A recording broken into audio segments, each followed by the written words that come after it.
Bonjour à toutes et bonjour à tous, bienvenue dans le podcast In Shape to Grow, le podcast qui a pour mission de vous soutenir vous et votre communauté dans une approche holistique de la santé.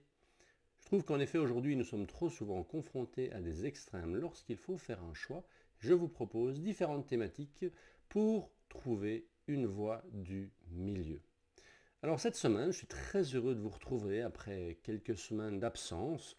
Ça m'a vraiment manqué et je voulais aborder une autre facette de la modélisation de la santé, modélisation optimale de la santé, et nous allons aborder la différence entre le fitness et le wellness. En effet, le fitness est un loisir qui s'est développé depuis les années 90 pour des raisons bien précises, puisque nos grands-parents, nos arrière-grands-parents n'avaient pas de sport à pratiquer, puisqu'ils étaient de toute façon dans des activités plutôt physiques de la journée, même s'ils n'étaient pas extrêmes.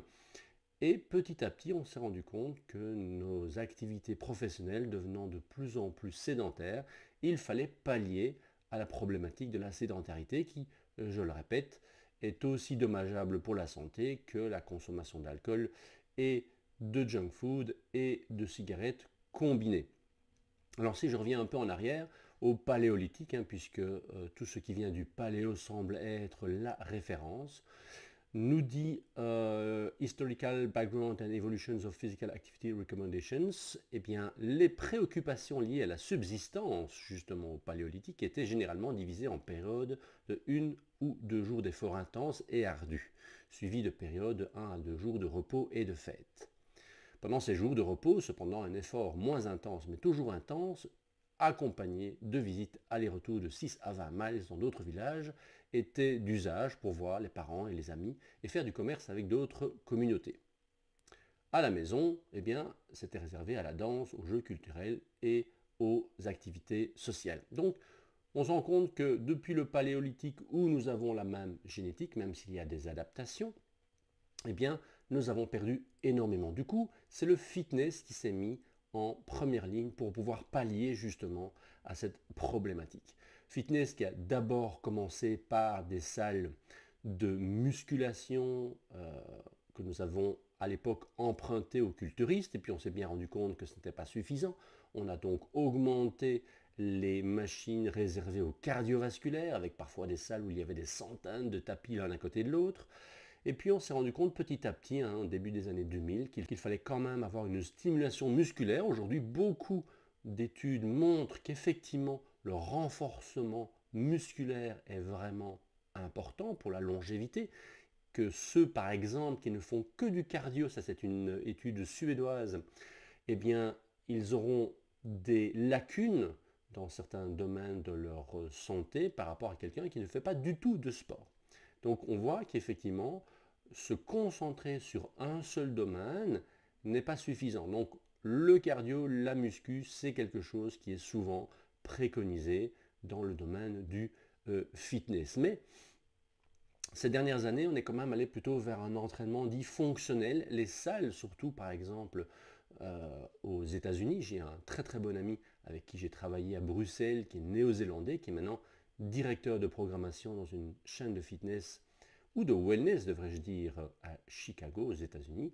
Et bien là, les salles de wellness ne ressemblent pas du tout à ce que moi j'ai connu durant ma carrière dans le monde du fitness. Donc il y a vraiment un changement, de plus en plus d'activités physiques se proposent d'ailleurs dehors. L'impact de l'environnement et le fait d'être en pleine nature aide également, on a des études sur cet impact de la nature sur le niveau de cortisol.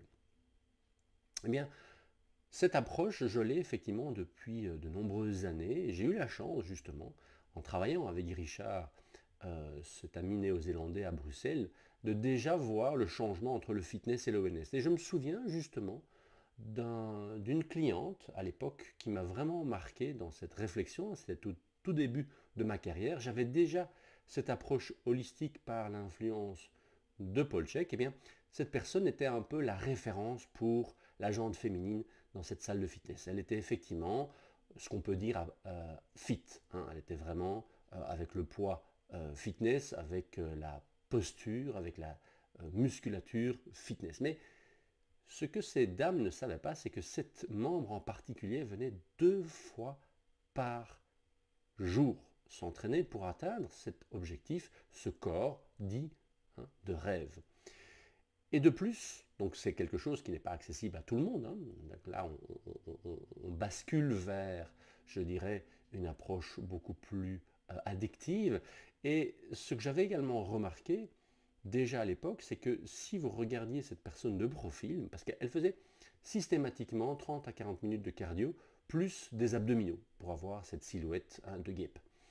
Mais si on la regardait de profil, on voyait qu'effectivement les fessiers étaient très peu développés et qu'elle avait quand même un petit ventre. Et ça, non loin de la critiquer, c'est vraiment la différence entre le fitness et le wellness. Parce que vous pouvez très bien être fit, mais ne pas être en bonne santé. Et là, j'ai observé que si elle a un petit ventre par rapport à tout l'entraînement qu'elle faisait, c'est bien la preuve qu'il y avait une inflammation au niveau de l'intestin. Et que ce n'est pas parce que vous allez courir des heures et faire des abdos pendant des heures que cette inflammation va disparaître. De plus, le fait d'avoir des fessiers plutôt plats, même si c'est une différence physionomique chez chacun et chacune surtout, eh bien, c'est sans doute une conséquence justement d'un déséquilibre du microbiote qui entraîne un relâchement du transverse, muscle profond de la ceinture abdominale, qui entraîne une modification justement de la composition des muscles fessiers. Normalement, les muscles fessiers, ce sont des muscles à dominance fibre 2, donc des fibres qui peuvent prendre du galbe, des fibres qui peuvent vous faire monter des escaliers 4 à 4. Les fessiers sont des muscles de l'accélération, du saut. Ce sont des muscles qui sont normalement à entraîner de manière intense et rapide. Mais si ces muscles ont besoin de stabiliser les hanches par un manque d'activation du transverse, eh bien on voit ces fibres se transformer de fibre 2 en fibre 1 et devenir des muscles stabilisateurs. Et du coup, pour monter les escaliers, il ne vous reste plus que les quadriceps. Et donc, ces personnes, généralement, ont des fessiers beaucoup plus plats et des quadriceps qui prennent du volume, ce qui n'est pas vraiment l'objectif chez une dame, et qui peut entraîner justement des problèmes de genoux. Donc, vous voyez qu'un problème de genou peut venir d'une surstimulation du quadriceps par sous-utilisation des fessiers, par inhibition du transverse, par inflammation des intestins, et bien souvent, l'inflammation des intestins vient d'un problème de la gestion du stress ou des stress. Nous y reviendrons. Donc là, non pas que le fitness n'est pas important, on le sait, l'entraînement cardiovasculaire est extrêmement important, la vitesse de marche par exemple, si elle reste élevée avec l'âge, est un bon signe de longévité, tout comme la force au niveau de la main. La masse musculaire est également très importante, donc ces éléments fitness sont importants mais ne sont pas suffisants, surtout aujourd'hui. Donc on peut être fit sans être en santé. Et aujourd'hui, vous m'en avez déjà entendu parler, nous avons un environnement qui est de plus en plus confortable et nous devrions effectivement, au-delà du programme cardio, au-delà du programme musculaire, eh bien, penser à avoir un programme circadien, un programme de récupération active, un programme de sommeil ou d'hygiène du sommeil, un programme émotionnel pour aller gérer ces petits traumas. Rappelez-vous, j'ai déjà donné cette définition du trauma par le docteur Amy. Un trauma, c'est soit un événement trop intense, trop rapide, ce qui généralement est considéré comme un trauma dans la tête de la plupart de la population, mais également des petits traumas trop petits pour s'en préoccuper, mais qui sont trop fréquents et qui viennent épuiser finalement, surtout si cela vient de l'enfance, et qui peut entraîner justement des problématiques de digestion, des problématiques d'anxiété, des problématiques hormonaux récurrents, sans que les efforts au niveau de l'hygiène de vie ne puissent avoir vraiment un impact. Donc ça, c'est vraiment important de pouvoir se préoccuper au-delà du fitness, au-delà du programme cardio-muscu, de tous ces éléments qui feront que l'on sera en bonne santé le plus longtemps possible avec cette approche holistique. Et du coup, ce que j'utilise dans ma modélisation optimale de la santé, eh bien, ce sont les 7 sources de stress, que j'ai déjà abordé d'ailleurs dans la première saison de ce podcast en interviewant 7 entrepreneurs selon ces 7 thématiques. Donc je vous mettrai en descriptif ces 7 interviews, mais je vais y revenir ici par exemple pour vous montrer et vous inviter à réfléchir justement sur ces 7 sources de stress. Nous avons le stress physique, par absence de stress physique, ça entraîne une augmentation, une accélération du vieillissement, mais s'il y a un excès de stress physique, comme par exemple une mauvaise posture, une douleur chronique, eh bien effectivement, ça a un impact aussi. Donc aborder le stress physique selon un programme de récupération active, un programme musculaire, parce qu'on peut avoir des douleurs musculaires à cause d'un manque de stimulation optimum, un programme cardiovasculaire, etc.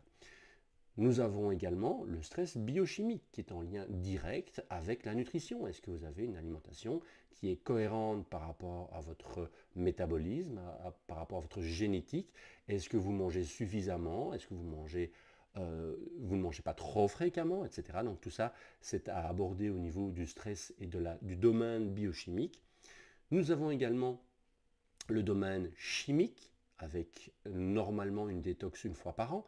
C'est une thématique qui est souvent controversée, mais des programmes de détoxification, ça existe depuis la nuit des temps, selon les traditions religieuses, mais également naturelles.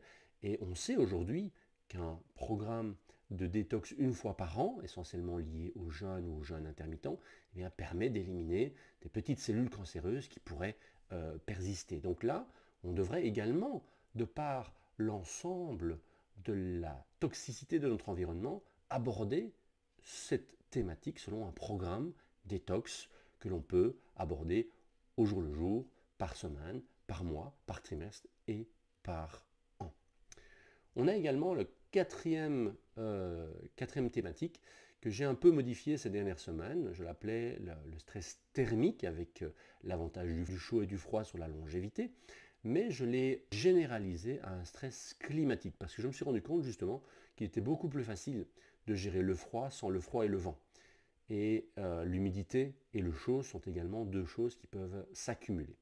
Et donc pouvoir gérer les différents stress venant du climat, que ce soit le sec, l'humidité, le chaud, le froid, le vent, et pouvoir être résilient par rapport à ça, à cette fameuse souplesse métabolique. Donc ça aussi, est-ce que vous avez dans votre quotidien un programme qui aborde cette spécificité? Ensuite, nous avons le stress électromagnétique. Alors, si je vous parle de l'électromagnétisme, vous allez tout de suite penser au Wi-Fi, aux ondes. Effectivement, c'est une source de stress aujourd'hui. On sait que les ondes des smartphones, des cellulaires, ont une implication sur les canaux à calcium, et donc il faut pouvoir bien gérer le calcium, le magnésium pour pallier à ce stress qui est là. Il est très compliqué de s'en sortir complètement. J'aurai bientôt un invité justement qui va nous parler en détail de ce stress électromagnétique.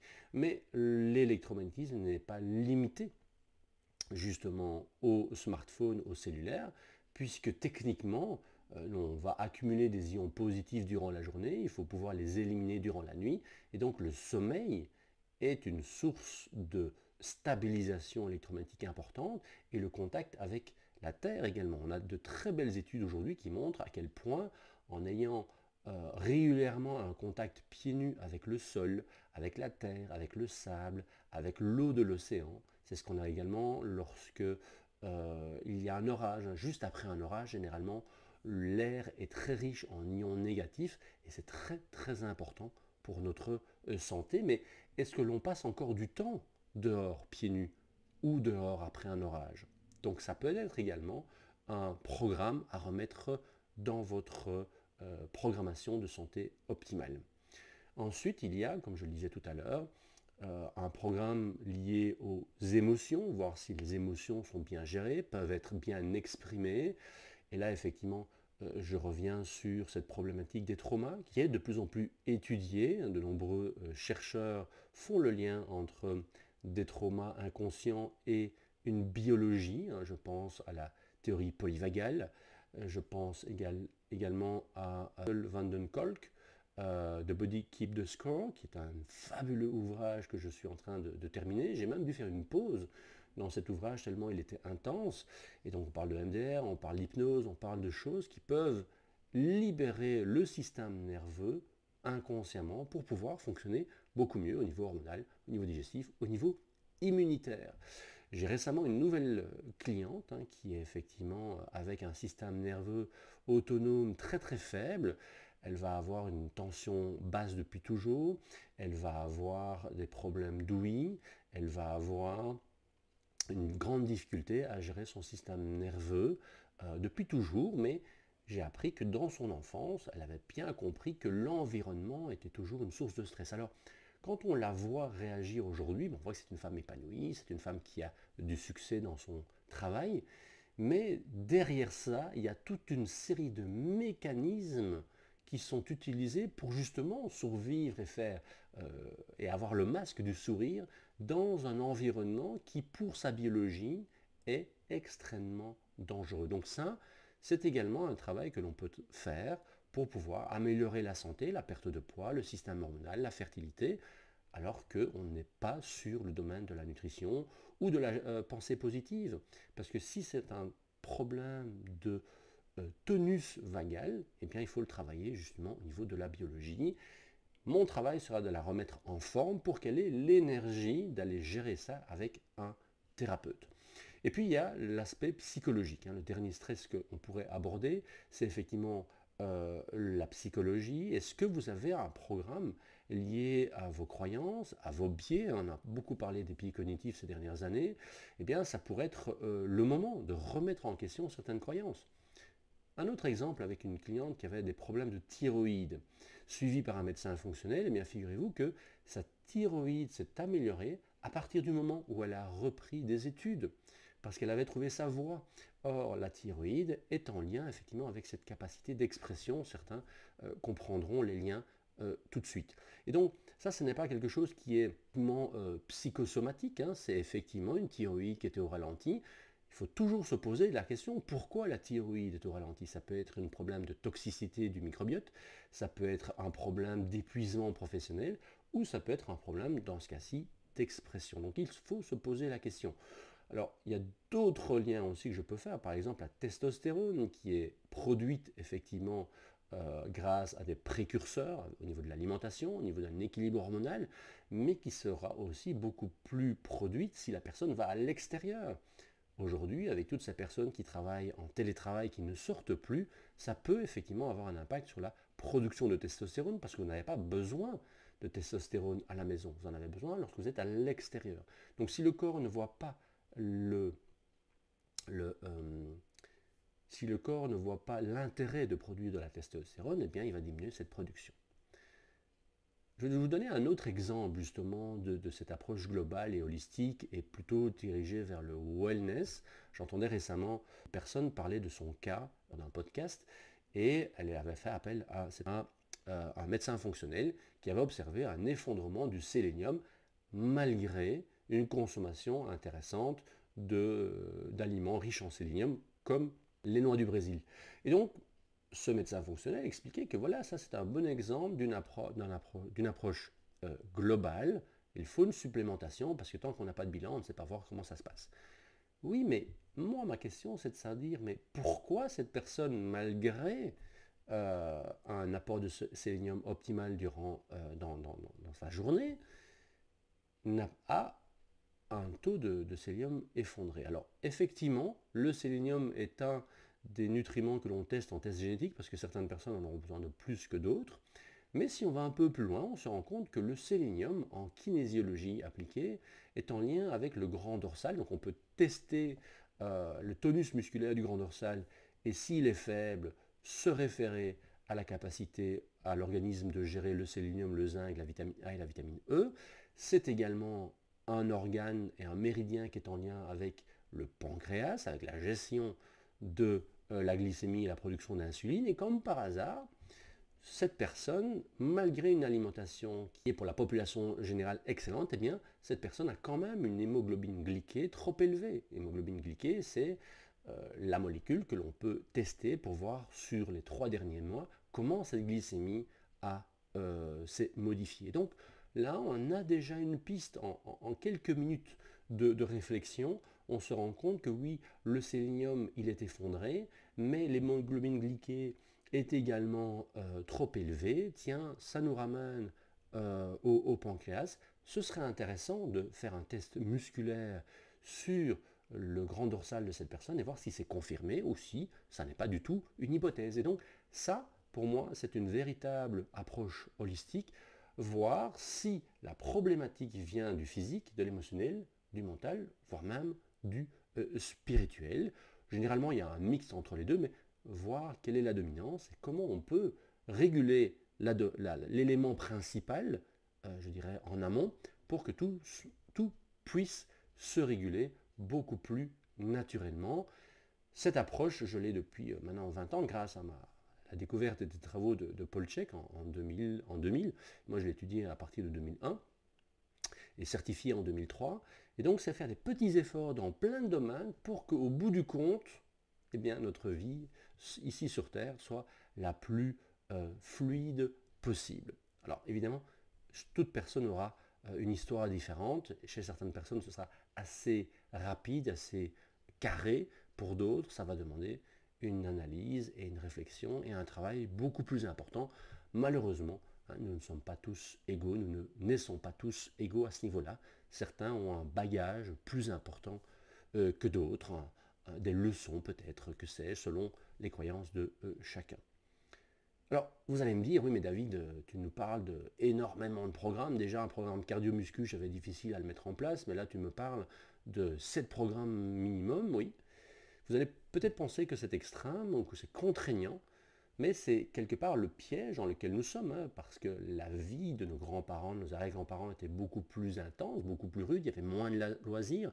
Aujourd'hui, tout est devenu beaucoup plus facile, et c'est là que nous sommes tombés dans un piège, parce qu'en rendant notre vie beaucoup plus facile, eh bien, on se retrouve finalement avec plein de tentations qui sera liée à notre envie de dopamine, notre satisfaction, notre plaisir, et il va falloir aujourd'hui faire un peu marche arrière et faire des choix raisonnés pour pouvoir justement profiter de cette vie à long terme en évitant la plupart des maladies chroniques, même s'il n'y a aucun programme qui pourra vous affirmer.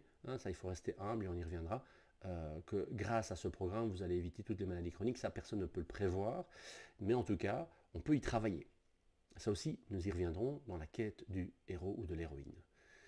Donc, aujourd'hui, finalement, ce qui va être le plus grand frein par rapport à cette santé optimale, dont nous sommes porteurs de la génétique, pour pouvoir y arriver, eh bien, c'est finalement le divertissement. Nous sommes dans une société où le divertissement est en point de mire et ça va nous porter vers la dépendance.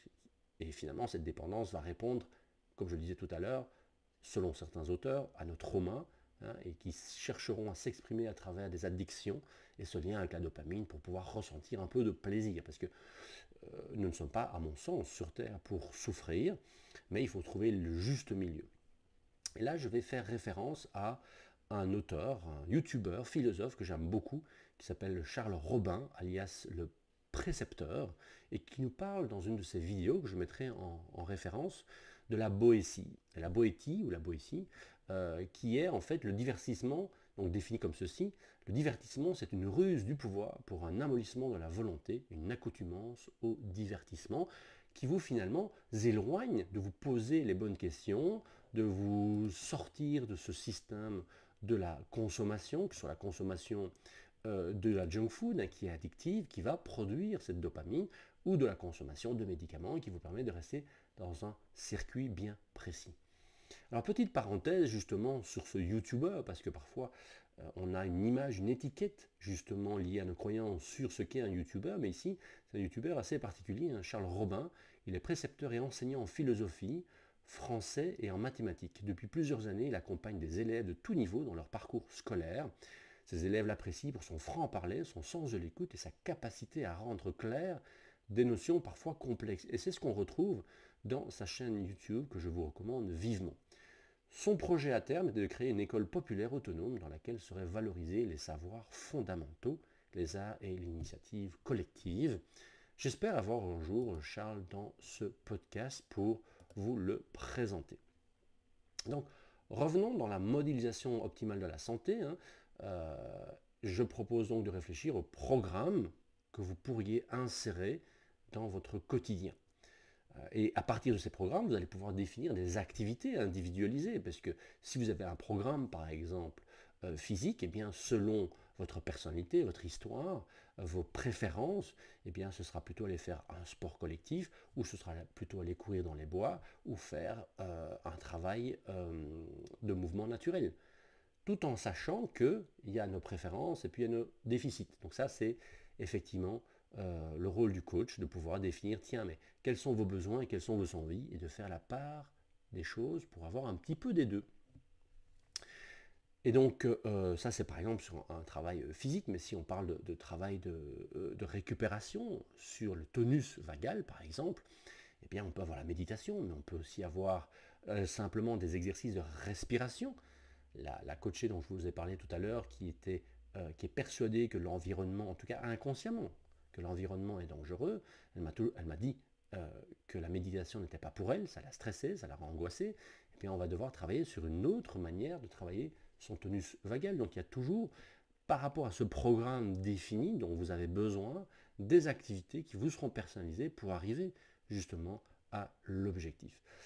Et également, vous aurez besoin de ressources, parce que pour moi, c'est important que la partie cognitive puisse comprendre pourquoi un exercice de chant peut être intéressant pour le tonus vagal, tout aussi bien qu'une douche froide, par exemple. Donc, il y a des lectures, il y a des applications, il y a des bilans, il y a des tests génétiques qui peuvent nous aider à créer un programme et à trouver des choix optimums pour les activités du quotidien, pour la réussite à long terme évidemment. On ne parle pas ici d'un programme de 3 mois pour Miss Bikini. Je n'ai rien contre Miss Bikini évidemment. Chacun trouve son moyen d'expression dans ce qu'il préfère. Ça me rappelle d'ailleurs une cliente que j'ai eue il y a quelques mois et qui voulait, au-delà de perdre du poids, entrer dans un programme créatif. Et donc dans son programme, effectivement, je lui ai recommandé de lire un livre, je n'ai plus l'auteur en tête, sur le développement de la créativité en 12 semaines. Et je lui ai bien expliqué qu'en fait, au-delà du menu, au-delà de l'activité physique, au-delà de sa méditation qu'elle pratiquait déjà, le fait de pouvoir s'exprimer à travers un projet créatif était également une grande pièce au puzzle de sa santé. Ce qui me permet également de faire une petite parenthèse sur un autre concept très à la mode aujourd'hui, qui est le biohacking. Alors j'ai ma petite définition personnelle, qui est plutôt de pouvoir hacker l'environnement pour le mettre au service de notre biologie, parce que notre biologie, on ne va pas la changer, il faut rester humble. On peut allonger le temps que l'on a au niveau de la longévité, le temps que l'on a sur cette terre, mais on ne va pas pouvoir le prolonger ad vitam aeternam. Et donc le biohacking nous permet de pallier justement au déséquilibre de notre environnement. Donc on peut bénéficier des choses positives de la technologie et du monde moderne, tout en utilisant à la fois la science et la technologie pour maintenir notre santé optimale. Donc encore une fois, le challenge, c'est effectivement cette tentation, c'est cette production de dopamine. On va produire de la dopamine par rapport à une attente que l'on a. Et donc si on s'attend à quelque chose X et que l'on a, on va produire de la dopamine. Que ce soit avec la nourriture, que ce soit avec les réseaux sociaux, les jeux vidéo, mais bien sûr, il y a des productions de dopamine qui demandent un peu plus de temps que d'autres. Et donc, un élément important pour cela, c'est de ne pas attendre d'être motivé pour démarrer quelque chose. Parce que justement, si on attend d'être motivé, on peut attendre éternellement, surtout quand on est fatigué. C'est de se dire, ok, voilà mes objectifs, voilà ce qui peut être un moteur. On a parlé de la communauté, on a parlé des objectifs et on parlera également dans une dernière vidéo sur cette modélisation optimale de la santé, des bénéfices que vous pourriez avoir au-delà de la santé grâce à cette santé optimale. Eh bien, ce moteur, une fois qu'il est défini, cette motivation intrinsèque, devrait être planifier avec des stratégies pour justement, avec les succès progressifs, produire cette dopamine de manière beaucoup plus saine. Et ça, je dirais que c'est à la fois la force et la faiblesse de l'homme, parce que selon les neurosciences, mais je vais encore une fois le vulgariser de manière très très rapide, hein, on a ce système reptilien qui est en lien avec le présent, avec la satisfaction tout de suite. On a le système limbique qui est en lien avec la mémoire et les émotions, donc on peut faire des choses soit par peur liées dans le présent, soit par émotion liées dans le passé, mais l'objectif pour pouvoir avancer, c'est de pouvoir anticiper les choses et de se dire ok, je suis prêt à faire des efforts maintenant pour des résultats dans plusieurs semaines, voire plusieurs mois, voire parfois dans plusieurs décennies, hein, si on parle des maladies neurodégénératives. Donc pour cela, il faut pouvoir sortir des émotions, sortir de la satisfaction rapide et se dire ok, mon objectif dans 3 mois, dans 1 an, dans 3 ans, avec cette cliente dont je vous parle depuis tout à l'heure, qui a une appréhension inconsciente de l'environnement, eh bien, je lui ai dit qu'il fallait 1 mois par année de déséquilibre. Elle m'a dit, oh, ben, probablement je suis en déséquilibre depuis 40 ans. Ben oui, c'est pas grave. 40 mois, ça fait un peu plus de 3 ans. Si dans 3 ans, cette personne a une santé optimale comme elle l'a définie lors de notre séance, est-ce qu'elle signe maintenant? Ben, elle m'a dit oui. Si dans 3 ans, tu me dis que je peux être comme ça, comme ça, comme ça, comme ça, comme ça, et ces caractéristiques sont ces caractéristiques de la santé optimale selon ses valeurs, ben oui, elle signe tout de suite. Donc, ça peut paraître parfois long, mais en même temps, ça peut être relativement court lorsqu'on on sort un petit peu de ces émotions et de cette présence. Parce que où étiez-vous il y a 3 ans, par exemple? Donc pour cela, il faut pouvoir faire la part des choses, se projeter dans l'avenir et avoir un maximum d'humilité. C'est ce que je reproche finalement, c'est ce que j'observe. C'est ce que j'observe aujourd'hui, c'est que finalement l'être humain semble avoir un manque d'humilité. On peut effectivement améliorer notre quotidien, on peut évidemment améliorer notre santé, mais il n'y a rien qui est garanti parce que l'avenir, notre santé, l'environnement, ben, il a ses lois, il a ses règles, et on est tout petit par rapport à ça. Donc pour conclure, je vais terminer par les travaux de Joseph Campbell, qui est un mythologue américain, professeur, écrivain et conférencier, connu pour ses ouvrages portant sur la mythologie comparée. Ces travaux finalement permettent de comprendre pourquoi tous les films à succès aujourd'hui ont un tel succès par rapport à cette fameuse quête du héros. C'est une quête qui est dans notre génétique et dans notre gène, parce que c'est ce qui nous a permis justement de sortir de notre grotte et d'avancer petit à petit et de s'adapter par rapport au changement de notre environnement. C'est une même trame que vous allez trouver, ces 12 étapes qui font partie également de notre vie. Par exemple, la première étape, c'est la conscience limitée du problème. Pour la plupart des gens, aujourd'hui, la technologie, c'est bien, et donc on ne voit pas où est le problème. Accomplissement, deuxième étape, accomplissement d'un niveau de conscience, donc l'appel à l'aventure. Donc là, c'est quand certaines personnes se disent, oui, mais il y a un truc quand même qui ne fonctionne pas, il y a un truc qui ne me va pas, je ne me sens pas très bien, hein. J'ai pris un peu de poids, ou je sens que je suis moins rapide, ou que sais-je. J'ai un élément dans ce confort, dans ce pseudo-confort, qui interpelle la personne. Et puis, troisième étape, c'est une hésitation à changer. Je dis oui, mais non, j'ai pas le temps, oui, mais non, j'ai pas l'énergie, oui, mais c'est pas grave. Si c'était mauvais, ça se saurait, hein, c'est par rapport à éventuellement toute la problématique de l'agroalimentaire aujourd'hui. Donc ça, c'est la troisième étape. Et la quatrième étape, il y a la suppression des craintes. La personne rencontre une personne, une tierce personne, qui va lui dire mais non, tu es dans le bon, voici les choses, voici ce que toi tu peux faire, débute l'aventure. Donc la plupart des grands films sont sur cette trame, il y a 12 étapes, ici je vous en ai proposé 4, et ces 4 premières étapes sont les différentes étapes qui amènent quelqu'un à se prendre en main, non plus uniquement pour éviter un coup de bâton, mais pour pouvoir justement trouver une vie meilleure.